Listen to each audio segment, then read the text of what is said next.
Chapitre 122. Appelle Fils, celui qui te causera de la douleur.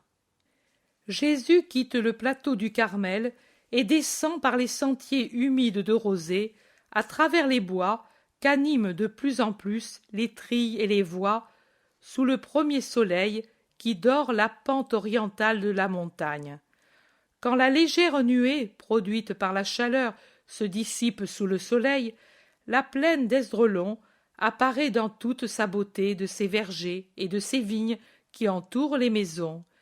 Elle semble un tapis, en général vert, avec de rares oasis jaunâtres parsemées de plaques rouges que sont les champs où l'on a coupé le blé et où flamboient maintenant les coquelicots, un tapis enserré par le chaton triangulaire des monts Carmel, Tabor, Hermon, le petit Hermon, et par des monts plus lointains dont je ne sais pas le nom, qui cachent le Jourdain et rejoignent au sud-est les monts de la Samarie. Jésus s'arrête à regarder, pensif, toute cette partie de la Palestine. Jacques le regarde et lui dit : « Tu regardes la beauté de cette région ? » ?»« Oui, cela aussi, mais je pense surtout aux futures pérégrinations et à la nécessité de vous envoyer, et d'envoyer sans retard les disciples, non au travail limité de maintenant, mais à un vrai travail missionnaire. Nous avons des régions et des régions qui ne me connaissent pas encore, et je ne veux pas laisser d'endroit sans moi. C'est ma continuelle préoccupation, aller, agir tant que je puis, et tout faire. De temps en temps, des choses viennent te ralentir. Plutôt que de me ralentir, elles m'imposent des changements dans l'itinéraire que je dois suivre, car les voyages que nous faisons ne sont jamais inutiles. Mais il y a encore tant à faire, et aussi parce qu'après une absence, je retrouve beaucoup de cœurs revenus au point de départ, et il me faut recommencer.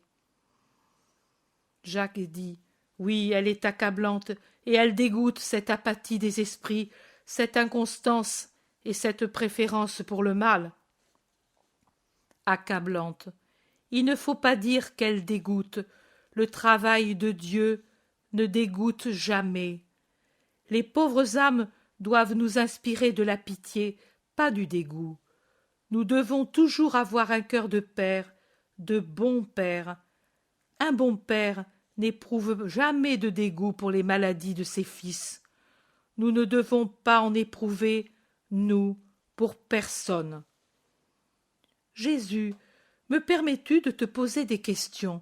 Moi, cette nuit aussi, je n'ai pas dormi, mais j'ai beaucoup réfléchi en te regardant dormir. Dans ton sommeil, tu sembles si jeune. Frère, tu souriais, la tête appuyée sur ton bras replié par-dessous, tout à fait comme un enfant. Je te voyais bien sous la lune si lumineuse de cette nuit. Je réfléchissais, et beaucoup de questions me sont venues au cœur. Dis-les. Je me disais, il faut que je demande à Jésus comment nous pourrons arriver à cet organisme que tu as appelé Église, et dans lequel, si j'ai bien compris, il y aura une hiérarchie, étant donné notre insuffisance. Nous diras-tu tout ce que nous devrons faire, ou devrons-nous le faire par nous-mêmes ? Moi, quand ce sera le moment, je vous indiquerai le chef de celle-ci. Pas davantage. Pendant ma présence parmi vous, je vous ai déjà indiqué les différentes catégories avec les différences entre apôtres et disciples, hommes et femmes. En effet, elles s'imposent. Cependant, de même que je veux chez les disciples respect et obéissance aux apôtres, je veux que les apôtres aient amour et patience à l'égard des disciples. Et que devrons-nous faire ? Toujours et seulement te prêcher ? C'est l'essentiel. Puis, vous devrez, en mon nom, absoudre et bénir, ramener à la grâce, administrer les sacrements que j'instituerai. Que sont ces choses ? Ce sont des moyens surnaturels et spirituels, appliqués aussi avec des moyens matériels, employés pour persuader les hommes que le prêtre fait réellement quelque chose. Tu vois que l'homme, s'il ne voit pas, ne croit pas. Il a toujours besoin de quelque chose qui lui dise qu'il y a quelque chose. Pour ce motif, quand je fais des miracles, j'impose les mains, ou je mouille avec de la salive, ou je donne une bouchée de pain trempé. Je pourrais faire un miracle par ma seule pensée. Mais crois-tu qu'alors les gens diraient « Dieu a fait le miracle ?» Ils diraient « Il est guéri parce que c'était le moment de guérir », et ils en attribueraient le mérite au médecin, au remède, à la résistance physique du malade. Ce sera la même chose pour les sacrements, des formes du culte pour administrer la grâce ou la rendre ou la fortifier chez les fidèles. Jean, par exemple, se servait de l'immersion dans l'eau pour représenter la purification des péchés. En réalité, plus que l'eau qui lavait les membres, était utile la mortification de se reconnaître impur pour les péchés commis. Moi aussi, j'aurai le baptême, mon baptême, qui ne sera pas seulement symbole, mais sera vraiment purification de la tache d'origine de l'âme et restitution à l'âme de l'état spirituel que possédaient Adam et Ève avant leur faute, augmenté encore ici parce qu'il sera donné grâce au mérite de l'homme-dieu. Mais l'eau ne descend pas sur l'âme est spirituelle. Qui la saisit dans le nouveau-né ou l'adulte ou le vieillard?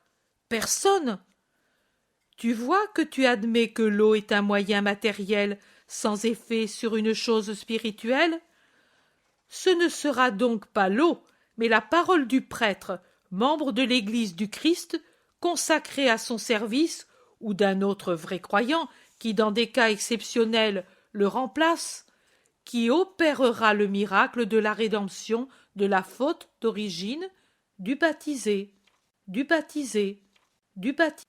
C'est bien, mais l'homme est pécheur aussi de lui-même, et les autres péchés, qui les enlèvera? Toujours le prêtre, Jacques. Si c'est un adulte, en même temps que la faute d'origine, disparaîtront les autres fautes. Si l'homme est déjà baptisé et revient au péché, le prêtre l'absoudra au nom de Dieu, un et trin, et grâce au mérite du Verbe incarné, comme je le fais pour les pécheurs.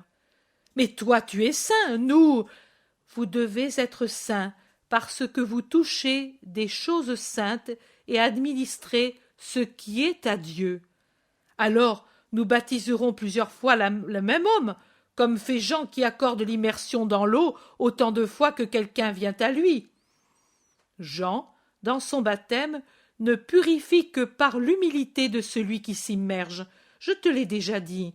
Vous ne rebaptiserez pas quelqu'un qui est déjà baptisé, sauf dans le cas où il l'a été avec une formule non apostolique, mais schismatique, auquel cas on peut administrer un second baptême après une demande précise de celui qui doit être baptisé, s'il est adulte, de vouloir l'être, et une nette déclaration qu'il veut faire partie de la véritable Église.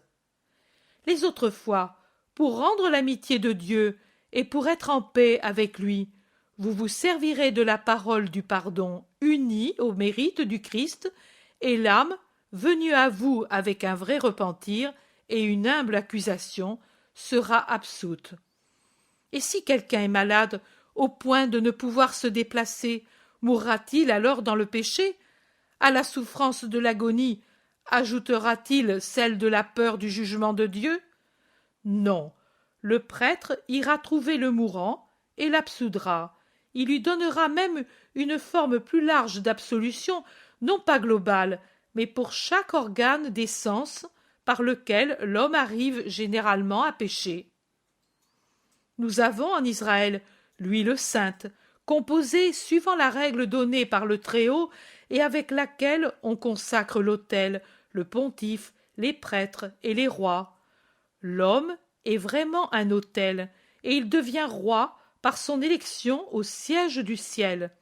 Il peut donc être consacré avec l'huile de l'onction.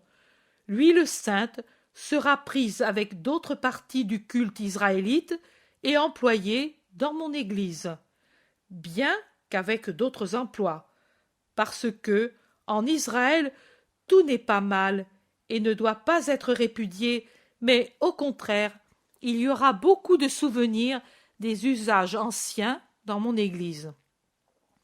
Et l'un d'eux sera l'huile de l'onction, employée aussi dans l'Église pour consacrer l'autel, les pontifes et toutes les hiérarchies ecclésiastiques, toutes, et pour consacrer les rois et les fidèles quand ils deviendront les princes héritiers du royaume, ou bien quand ils auront besoin d'une aide très grande pour comparaître devant Dieu avec les membres et les sens purifiés de toute faute. La grâce du Seigneur secourra l'âme et même le corps, s'il plaît à Dieu, pour le bien du malade. Le corps, bien des fois, ne réagit pas à la maladie, même à cause des remords qui troublent sa paix et de l'action de Satan qui, par cette mort, espère gagner une âme pour son royaume et même porter les survivants au désespoir. Le malade passe de l'étreinte satanique et du trouble intérieur à la paix par la certitude du pardon de Dieu qui lui obtient aussi l'éloignement de Satan. Et comme le don de la grâce était accompagné chez les premiers parents de celui de l'immunité des maladies et de toutes sortes de douleurs, le malade rendu à la grâce aussi grande que celle d'un nouveau-né baptisé par mon baptême peut obtenir aussi la victoire sur la maladie, aidé aussi par la prière de ses frères dans la foi, qui sont dans l'obligation d'avoir de la pitié envers le malade, pitié non seulement corporelle, mais surtout spirituelle, visant à obtenir le salut physique et spirituel du frère. La prière est déjà une forme de miracle, Jacques. La prière d'un juste, tu l'as vu chez Élie, a tant de puissance. Je te comprends peu, mais ce que je comprends me remplit de respect pour le caractère sacerdotal de tes prêtres.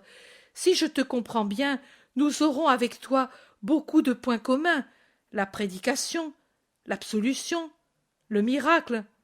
3 sacrements, donc. Non, Jacques, la prédication et le miracle ne sont pas des sacrements, mais il y aura davantage de sacrements. 7. Comme le candélabre sacré du temple et les dons de l'esprit d'amour. Et en vérité, les sacrements sont des dons, et ce sont des flammes, données pour que l'homme brûle devant le Seigneur dans les siècles des siècles. Il y aura aussi le sacrement pour les noces de l'homme, celui qui est représenté dans le symbole des noces saintes de Sarah de Raguel, délivrée du démon. Il donnera aux époux tous les secours pour une sainte vie commune selon les lois et les désirs de Dieu. L'époux et l'épouse deviennent aussi les ministres d'un rite, celui de la procréation. Le mari et la femme deviennent aussi les prêtres d'une petite église, la famille. Ils doivent par conséquent être consacrés pour procréer avec la bénédiction de Dieu et pour élever une descendance dans laquelle on bénit le nom très saint de Dieu. Et nous, les prêtres, qui nous consacrera? Moi, avant de vous quitter. Vous, ensuite, consacrerez les successeurs et ceux que vous vous agrégerez pour propager la foi chrétienne. Foi chrétienne. Foi chrétienne. Jacques l'interroge. Toi, tu nous apprendras, n'est-ce pas? Moi, et celui que je vous enverrai. Cette venue aussi sera un sacrement, donné volontairement par Dieu très saint dans sa première épiphanie, donné ensuite par ceux qui auront reçu la plénitude du sacerdoce. Il sera force et intelligence, il sera confirmation dans la foi, il sera piété sainte et sainte crainte, il sera aide de conseil et sagesse surnaturelle, et possession d'une justice qui par sa nature et sa puissance rendra adulte celui qui la reçoit. Mais tu ne peux pour le moment le comprendre, lui-même te le fera comprendre, lui, le divin Paraclet, l'amour éternel, quand vous serez arrivé au moment de le recevoir en vous. Et ainsi, il y a un autre sacrement que pour le moment vous ne pouvez comprendre. Il est presque incompréhensible pour les anges, tant il est sublime. Et pourtant, vous, simple homme, le comprendrez par la force de la foi et de l'amour. En vérité, je te dis que celui qui l'aimera et s'en nourrira l'esprit pourra piétiner le démon sans en subir de dommages, parce qu'alors je serai avec lui. Tâche de te souvenir de ces choses, frère. À toi il appartiendra de les dire à tes compagnons et aux fidèles de très nombreuses fois. Vous, alors, les saurez déjà par ministère divin. Mais tu pourras dire, il me l'a dit un jour en descendant du Carmel. Il m'a tout dit parce que j'étais dès ce moment destiné à être le chef de l'Église d'Israël. Voici une autre question. J'y pensais cette nuit, mais faut-il que ce soit moi qui dise aux compagnons « Je serai le chef ici » ? Cela ne me plaît pas. Je le ferai si tu me le commandes, mais cela ne me plaît pas. Ne crains pas, l'Esprit Paraclet descendra sur tous et vous donnera des pensées saintes. Vous aurez tous les mêmes pensées pour la gloire de Dieu dans son Église. Et il n'y aura plus ces discussions si déplaisantes qu'il y a maintenant. Même Judas de Simon ne sera plus une cause de désaccord. Il ne le sera plus, sois tranquille, mais des divergences, il y en aura encore. C'est pour cela que je t'ai dit, veille et surveille sans jamais te lasser en faisant jusqu'au bout ton devoir. Encore une question, monseigneur. En temps de persécution, comment dois-je me comporter?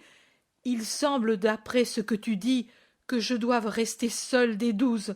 Les autres, donc, s'en iront pour fuir la persécution? Et moi? Tu resteras à ton poste. En effet, s'il est nécessaire que vous ne soyez pas exterminés jusqu'à ce que l'Église soit bien affermie, et cela justifie la dispersion de beaucoup de disciples et de presque tous les apôtres, rien ne justifierait ta désertion et l'abandon de ta part de l'Église de Jérusalem. Au contraire, plus elle sera en danger, et plus tu devras veiller, comme si elle était ton enfant la plus chère et en danger de mort. Ton exemple fortifiera l'esprit des fidèles. Ils en auront besoin pour surmonter l'épreuve. Plus tu les verras faibles, et plus tu devras les soutenir, avec compassion et avec sagesse. Si tu es fort, ne sois pas sans pitié pour les faibles, mais soutiens-les en pensant « Moi, j'ai tout eu de Dieu pour arriver à cette force qui est mienne. Je dois le dire humblement, et je dois agir charitablement envers ceux qui ont été moins bénis pour les dons de Dieu. Et donner ta force avec la parole, avec le secours, par le calme, par l'exemple. Et si parmi les fidèles il y en avait de mauvais, cause de scandale et de danger pour les autres, que dois-je faire? Être prudent en les acceptant, car il vaut mieux être peu nombreux et bons que nombreux et pas bons. Tu connais l'antique apologue des pommes saines et des pommes gâtées. Fais en sorte qu'il ne s'applique pas dans ton Église. Mais si tu trouves, toi aussi, des traîtres, cherche à les ramener par tous les moyens, en gardant la sévérité comme dernière ressource. Mais s'il s'agit de petites fautes individuelles, ne sois pas d'une sévérité qui effraie. Pardonne, pardonne.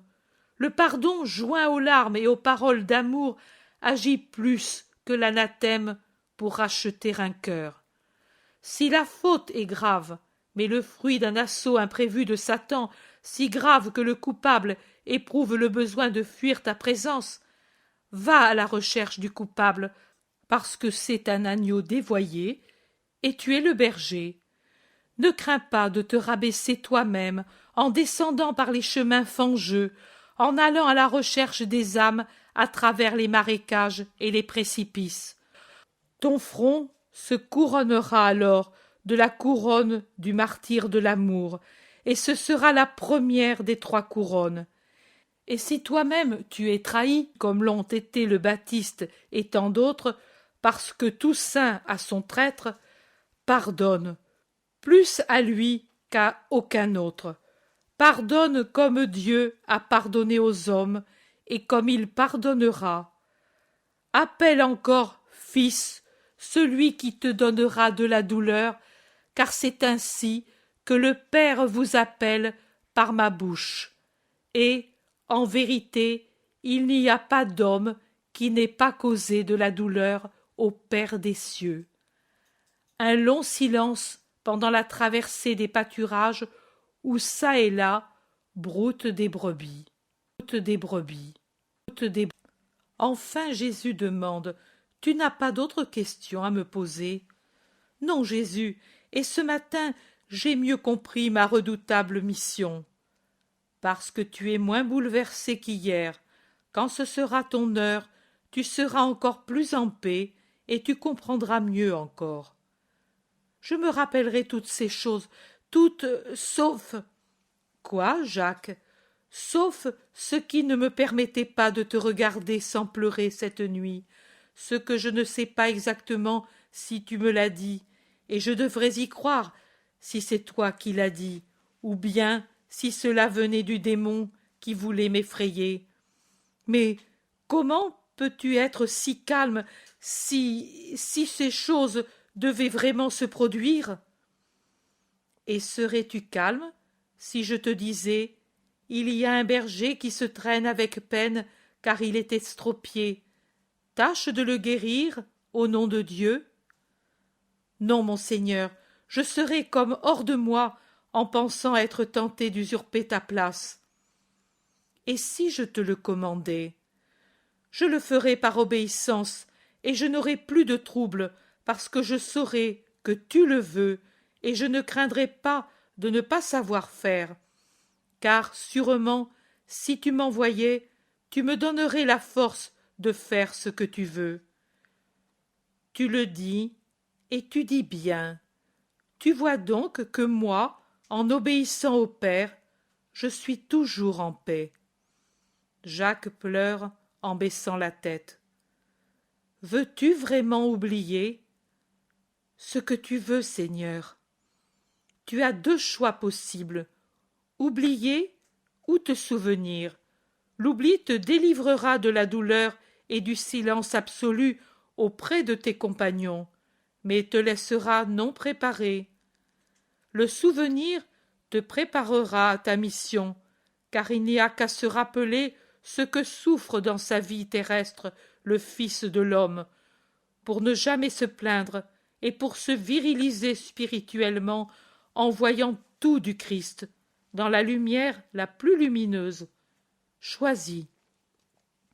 Croire, me souvenir, aimer, voilà ce que je voudrais. Et mourir au plus tôt, Seigneur. Et Jacques pleure toujours sans bruit. Sans les larmes qui brillent sur sa barbe châtaine, on ne se rendrait pas compte qu'il pleure. Jésus le laisse faire. Enfin Jacques dit: Et si dans l'avenir tu faisais de nouvelles allusions à ton martyre, dois-je dire que je sais? Non, tais-toi. Joseph a su se taire sur sa douleur d'époux qui se croyait trahi, et sur le mystère de ma conception virginale et de ma nature. Imite-le. Cela aussi était un redoutable secret, et pourtant il devait être gardé, parce que ne pas le garder, par orgueil ou par légèreté, aurait été mettre en danger toute la rédemption. Satan ne cesse de veiller et d'agir. Rappelle-toi cela, Si tu parlais maintenant, ce serait un dommage pour trop de gens, pour trop de raisons. Tais-toi. Je me tairai, et cela me pèsera doublement. Jésus ne répond pas. Il laisse Jacques à l'abri de son couvre-chef de lin pleurer à son aise. Il rencontre un homme avec un malheureux enfant qu'il tient sur ses épaules. « C'est ton fils ?» demande Jésus. « Oui, il est né en tuant la mère dans cet état. Maintenant que ma mère aussi est morte en allant au travail, je l'emmène avec moi pour le surveiller. Je suis bûcheron, je l'étends sur l'herbe, sur mon manteau, et pendant que je scie les arbres, lui s'amuse avec les fleurs, mon malheureux enfant. C'est pour toi un grand malheur. Eh oui, mais ce que Dieu veut, il faut l'accepter avec paix. Adieu, homme. La paix soit avec toi. Adieu, à vous aussi la paix. L'homme gravit la montagne. Jésus et Jacques descendent encore. Quel malheur! J'espérais que tu le guérirais, dit Jacques en soupirant. Jésus ne semble pas avoir entendu. Maître, si cet homme avait su que tu es le Messie, peut-être il t'aurait demandé un miracle. Jésus ne répond pas. Jésus, me laisses-tu revenir en arrière pour le dire à cet homme? J'ai pitié de cet enfant, j'ai le cœur déjà si rempli de douleur. Donne-moi au moins la joie de voir guéri ce petit. Vas-y, donc, je t'attends ici. Jacques part en courant, il rejoint l'homme, il l'appelle. Homme, arrête-toi, écoute, celui qui était avec moi, c'est le Messie. Donne-moi ton enfant pour que je le lui porte. Viens toi aussi, si tu veux, pour voir si le maître va te le guérir. Vas-y, toi, homme, je dois couper tout ce bois. Je suis déjà en retard à cause de l'enfant. Si je ne travaille pas, je ne mange pas. Je suis pauvre, et lui me coûte si cher. Je crois au Messie, mais il vaut mieux que tu lui parles pour moi. Jacques se penche pour prendre l'enfant étendu sur l'herbe. Doucement, l'avertit le bûcheron, il souffre de partout. En effet, dès que Jacques essaie de le soulever, l'enfant pleure lamentablement. Oh, quelle peine! Soupire Jacques. Une grande peine, dit le bûcheron, tout en sciant un tronc très dur, et il ajoute. Ne pourrais-tu pas le guérir, toi? Je ne suis pas le Messie, moi, je ne suis qu'un disciple. Eh bien, les médecins s'instruisent auprès d'autres médecins, les disciples auprès de leur maître. Allons, sois bon, ne le fais pas souffrir. Et sais, toi, si le maître avait voulu venir ici, il l'aurait fait. Il t'a envoyé, ou bien parce qu'il ne veut pas le guérir, ou bien parce qu'il veut que ce soit toi qui le fasses. Jacques est perplexe. Puis il se décide. Il se redresse et prie comme il le voit faire à son Jésus, et puis il commande. Au nom de Jésus-Christ, Messie d'Israël et Fils de Dieu, sois guéri. Et tout de suite après, il s'agenouille en disant. Ô mon Seigneur, pardon, j'ai agi sans ta permission, mais j'ai eu pitié de cet enfant d'Israël, pitié, mon Dieu, pour lui et pour moi pécheur. Et il pleure abondamment, penché sur l'enfant étendu. Les larmes tombent sur les petites jambes tordues et inertes. Jésus débouche du sentier, mais personne ne le voit car le bûcheron travaille. Jacques pleure. L'enfant le regarde avec curiosité et puis tendrement demande « Pourquoi pleures-tu » et il tend une menotte pour le caresser et sans s'en apercevoir, il s'assoit seul, se lève et embrasse Jacques pour le consoler. C'est le cri de Jacques qui fait se retourner le bûcheron qui voit son enfant debout sur ses jambes qui ne sont plus mortes ni tordues. et en se retournant, il voit Jésus.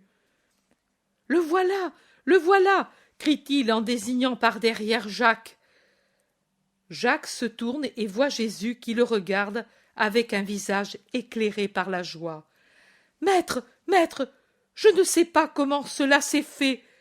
La pitié, cet homme, ce petit, pardon. » Lève-toi, les disciples ne sont pas plus que le maître, mais ils peuvent faire ce que fait le maître quand ils le font pour un motif saint. Lève-toi et viens avec moi. Soyez bénis tous les deux, et souvenez-vous que même les serviteurs de Dieu font les œuvres du Fils de Dieu.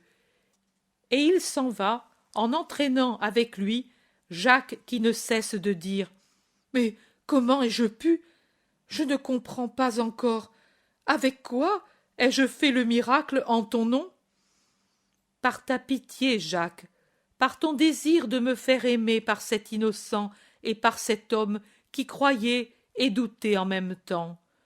Jean, près de Jabnia, a fait un miracle par amour en guérissant un mourant par une onction et la prière. Ici, tu as guéri par tes pleurs et ta pitié et par ta confiance en mon nom. Tu vois comme c'est une chose paisible de servir le Seigneur quand il y a dans le disciple une intention droite? Maintenant, marchons vite, car cet homme nous suit. Ce n'est pas bien que tes compagnons soient informés de cela. Pas encore. Bientôt, je vous enverrai en mon nom. Jésus pousse un grand soupir. Comme Judas de Simon brûle de le faire. Jésus soupire de nouveau. Et vous le ferez, mais ce ne sera pas pour tous un bien. Vite, Jacques, Simon-Pierre, ton frère et aussi les autres souffriraient de savoir cela comme d'une partialité. Mais ce n'est pas cela. Il s'agit de préparer parmi vous 12 quelqu'un qui sache guider les autres. Descendons dans le lit couvert de feuilles de ce torrent. Nous ferons perdre nos traces. Cela te déplaît pour l'enfant? Oh, nous le retrouverons, nous le retrouverons, nous le retrouverons.